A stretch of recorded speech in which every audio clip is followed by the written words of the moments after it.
Bonsoir. Merci pour d'être venu. Je vais vous présenter Elysia JS. Petite question, qui c'est qui connaît déjà Elysia? Ok. Qui c'est qui connaît Express? Ok, c'est bon. Swagger aussi, c'est bon, tout le monde? Parfait. Allez, donc, je vais vous présenter Elysia JS. Tout d'abord, je me présente. Je suis Sylvain Gougouzian. On me connaît plutôt sous le nom de Goose. Goose.dev, vous allez trouver tous mes réseaux si vous voulez qu'on soit en contact. Je travaille pour une ESN qui s'appelle Zeninka, qui est à Clermont-Ferrand, entre autres. L'agence de Clermont-Ferrand est mon client. Et Decathlon Outdoor, si vous voulez faire des randonnées, c'est une super appli. Et en fait, donc je fais du Elysia depuis 1 an et demi, 2 ans, et ça fait 1 an et demi presque que j'utilise ça chez Decat en prod. Donc voilà. Express, en fait, donc c'est un outil, pour ceux qui ne connaissent pas, c'est un framework qui permet de faire du back sous Node.js. Ça a été développé, la première PR, en fait, la première commit sur GitHub date du 16 novembre 2010, donc c'est pas tout jeune. Il y a 67 000 étoiles hier, j'ai mis à jour hier le talk, avec 337 personnes qui ont travaillé dessus, et c'est codé en JS, en fait, du fait que c'était de 2010, donc voilà. J'en ai fait il y a très longtemps du Express, c'était 2011-2012 je pense, c'était sympa, et après je suis passé par d'autres technos. Mais quelques temps, depuis 2 ans maintenant, je m'amuse énormément avec Bun. Bun, pour ceux qui ne connaissent pas, c'est un concurrent de Node.js et de Deno. En fait, Node.js et Deno ont été créés par la même personne.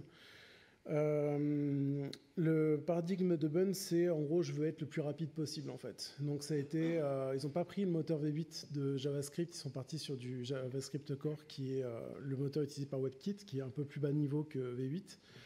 Et puis, il était développé en Zig pour les performances. Et par contre, en fait, la philosophie de Bun, ça serait cool que tout soit centralisé. En fait, quand vous avez Node, vous devez utiliser NPM pour télécharger les packages.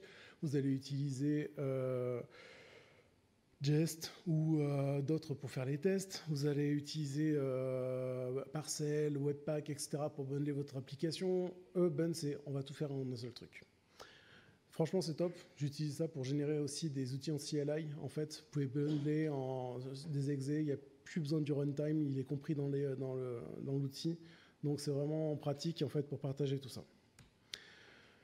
Est né Elysia le 24 décembre 2022. Pareil, premier commit sur GitHub. C'est un projet beaucoup plus récent. On peut le voir aussi. Il y a quand même que 13 000 étoiles.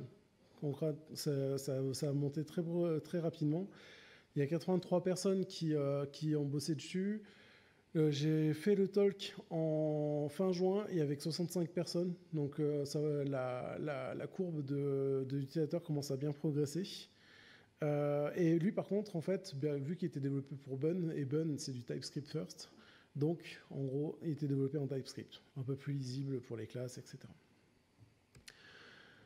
Voilà un petit exemple d'un petit Hello World juste pour lancer un serveur sous Elysia et sur Express. Donc, à gauche, vous avez Express.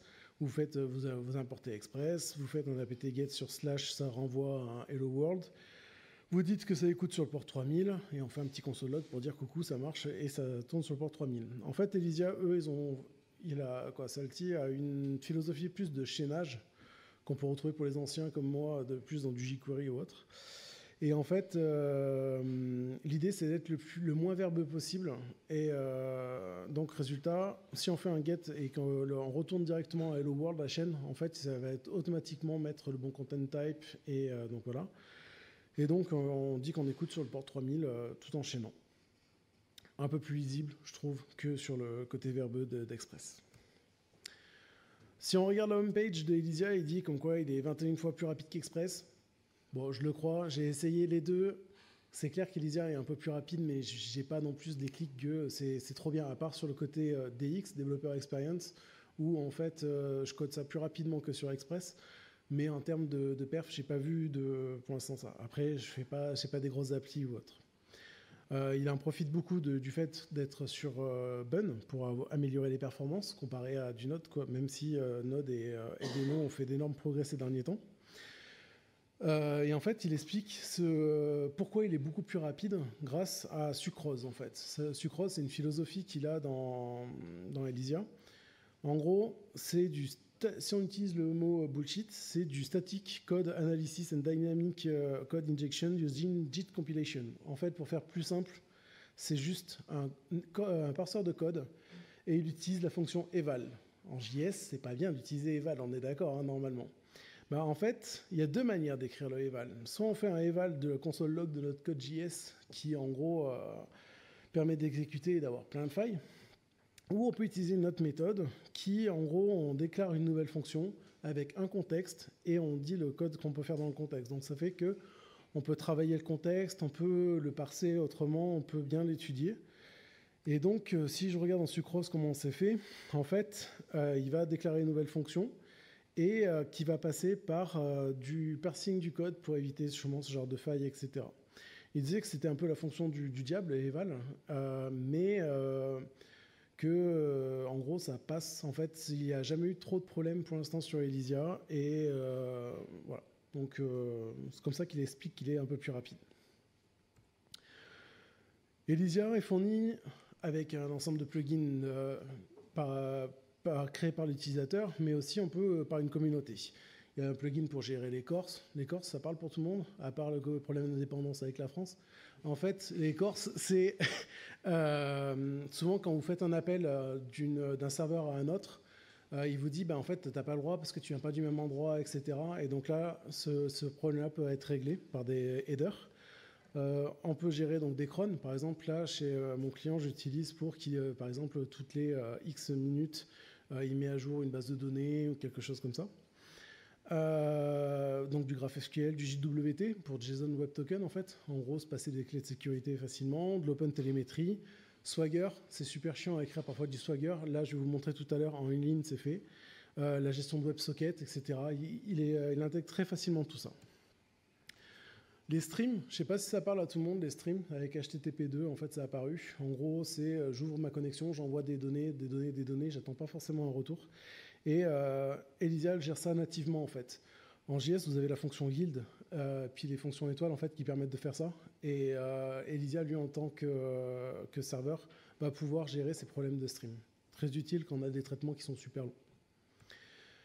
Ce que je vous propose, c'est qu'on fasse une petite démo. C'est un chat avec une gestion d'inscription d'utilisateurs, et puis avoir une petite API REST, et faire ça en moins de 10 minutes, c'est ça? Parce que j'ai plus beaucoup de temps, en fait, c'est ça? 7 minutes? Ok. Donc, en gros, si on lance une commande qui s'appelle bun create Elysia app, il va me boilerplate toute une appli avec toute une gestion d'arborescence. Il va me créer automatiquement un fichier index dans lequel il va faire un hello Elysia. Et puis tout ce qui est package avec Vite, etc. Pas Vite, pardon, avec Elysia. Et donc moi, ce que j'ai fait, c'est que j'ai géré mes routes, j'ai géré mes services. Donc là, par exemple, je vais avoir une route haute qui a besoin d'une notion de JWT pour se connecter, pour l'authentification. Et puis, ça va se connecter à la base de données, etc. Donc, ce que je vais faire, c'est que si je vous montre l'application, si je fais un hello Elysia, eh ben en fait, il m'écrit ça. C'est cool. Ensuite, je vais lui dire, je veux un peu de style. Talk Elysia style. Donc là, je lui dis, quand tu vas faire un fichier style CSS, tu vas aller taper dans mon fichier node module pico CSS, etc. Ensuite, je vais lui dire, j'ai créé un fichier avec toutes les routes. Je veux que tu me les prennes en compte. Donc en gros, il va utiliser l'authentification, le chat, les user routes. Ensuite, comme c'est un chat en temps réel, je vais avoir des WebSockets. Donc, je lui dis, voilà, tu vas utiliser mon moteur de WebSocket qui est là. Et en gros, tu gères une connexion d'ouverture, un message avec la publication à tout le monde. Et puis, comme je vous ai dit tout à l'heure, je voulais un Swagger. J'espère que j'aurai le temps de vous le montrer. Donc, je peux lui donner sur le /docs, je peux lui dire que le titre du Swagger, c'est Talk API, la version, et puis mettre des tags, en fait. Ça va me permettre, dans mes modules, en fait, sur mes routes, je peux lui dire ici que c'est un tag hot et sa description, c'est une page d'authentification page. Ça va permettre automatiquement de regrouper un peu les différentes fonctions de l'API REST dans le Swagger. Et puis, je vais gérer la gestion du chat. Hop. En gros, c'est qu'il écoute les Swagger, les WebSockets. Bon, je vais lancer ça. Si je retrouve mon truc, ici, c'est bon, il est lancé. Donc là, si je vais sur /hot, j'ai mon pseudo, je suis Goose. Ok, je peux dire bonjour. Ça va. Bon, j'écris un peu tout seul, c'est un peu... Voilà. Donc ce que j'ai fait, c'est que je me suis dit, je vais mettre des bots qui vont répondre à mes questions. Donc j'ai créé plusieurs bots et ils vont lancer une simulation avec un LLM qui, en gros, va essayer de lire la question qui vient d'être posée, il va essayer d'y répondre et d'en poser d'autres, etc. On va voir si ça marche. Donc, il charge le modèle. Donc là, j'ai pris Phi 4.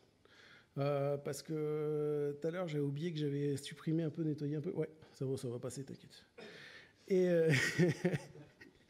et donc, là, coucou, c'est bon, j'ai tout le monde qui vient d'arriver. Et je vais faire bonjour, bonjour à tous, toutes et tous. Connaissez-vous Clermont Tech? Et donc là, il y a Harry qui a pris la question et puis il va répondre. Ouais, c'est sur le Mac, c'est Phi 4. Normalement, il n'est pas trop gros le modèle. Alors, je suis pas. Tout à l'heure, il était plus sympa tout à l'heure, hein, parce qu'il m'a dit que c'était la place. Je t'ai dit quoi, Flo? C'était la place d'innovation à Saint-Étienne, un truc comme ça. C'était la place d'innovation à Saint-Étienne. Voilà. Donc voilà. Et donc là, tiens, Clermont Tech est effectivement un événement dédié à la tech qui a lieu dans le Puy-de-Dôme. Voilà, hein, qui rassemble bon, il dit des trucs, c'est cool. Bon, on va les couper un peu parce que c'est long et que j'ai pas beaucoup de temps. Donc, l'idée, c'était de vous montrer également que en une ligne, j'ai pu faire une super Swagger, en fait, juste en mettant ça. Lui, il va parser mon code automatiquement et puis il va me proposer les différents trucs. Et bon, alors, tout à l'heure, j'ai entendu que vous faisiez certains du Laravel, donc en PHP. J'ai pas PHP? Ah. Bouh. Ouais, allez, on va prendre pour les anciens, on va faire du jQuery. Donc, en gros, ce que j'ai dit tout à l'heure, c'est que j'avais les users.